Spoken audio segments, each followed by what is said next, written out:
இப்போ வாலாச்சேரியில் உள்ள கவர்மெண்ட்டு கொடுத்தாங்கல்ல அந்த வீடுகள் பகுதிகளில் இப்போ நாங்கள் நிற்கிறோம். தராபியா தொழுகிறதுக்காக இவங்க ரெடி பண்ணிகிட்ருக்காங்க. தராபியா தொழுகிறதுக்காக மாஷா அல்லாஹ்.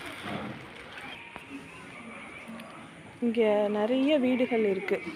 ஆனால் முஸ்லீம் குடும்பங்கள்னு பார்த்திங்கன்னா ஒரு 20 குடும்பம் இருக்குமா? முஸ்லீம் குடும்பங்கள் 20 குடும்பங்கள் மட்டும்தான் இருக்குது.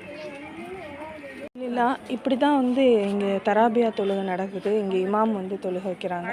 இந்த இடத்துல ஒரு பர்தா கட்டி மாஷா அல்லாஹ் இந்த இடத்துல தொழுகிறாங்க மக்கள்லாம். அந்த சைட்லேருந்து வியூலேருந்து நான் காட்டுறேன். இப்படி தான் தொழுகிறாங்க மாஷா அல்லாஹ். இவங்களுக்கு ஏதாவது ஒரு ஷெட்டு மாதிரியோ ஏதாவது ஒரு விஷயம் பண்ணி கொடுத்தீங்கன்னா கொஞ்சம் நல்லாயிருக்கும். அல்ஹம்துலில்லாஹ். இன்றைக்கி இங்கே தொழுவக்கூடிய பாக்கியத்தை அல்லாஹ் எனக்கும் கொடுத்தான். கரடுமுரடான பாதை, கல் குத்துது, ஆண்கள் போயிட்டு வராங்க, பைக்கு போகுது, ஆட்டோ போகுது. இதுலேருந்து அவங்க வந்து டிஸ்டர்ப் ஆகுறாங்க. நாய் வேறு அங்கங்கே சுற்றிட்டுருக்கு. மாஷா அல்லாஹ். இதில் அல்லாஹ் நன்மையை, மிகப்பெரிய நன்மையை கொடுப்பான். சின்ன மன வருத்தம் என்னென்னா, எவ்வளவோ நம்ம செஞ்சு கொடுத்துக்கிட்டு இருக்கோம். ஆனால் இந்த மாதிரி ஏரியாவை கொஞ்சம் பாருங்களேன். இன்ஷா அல்லாஹ். இங்கே பார்த்திங்கன்னா சின்ன பிள்ளைகள் நிறைய பேர் தொழுகிறாங்க. பெண்கள், வயதானவர்கள் நிறைய பேர் தொழுகிறாங்க.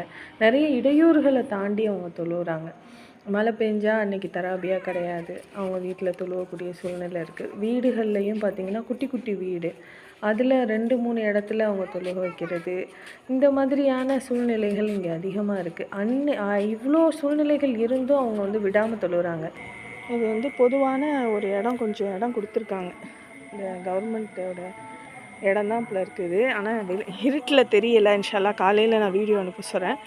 இந்த இடத்துல தராபியா தொழுகிறதுக்கு ஒரு நீட்டாக ஒரு விஷயம் பண்ணி கொடுத்தாங்க. தீனுடைய விஷயம் ஈடுபாடாக இருக்கிறதுக்கு பண்ணி கொடுத்தாங்கன்னா மிகப்பெரிய உதவியாக இருக்கும். ஒரு ஷீட்டு போட்டு இது சரி பண்ணி கொடுத்தாங்கன்னா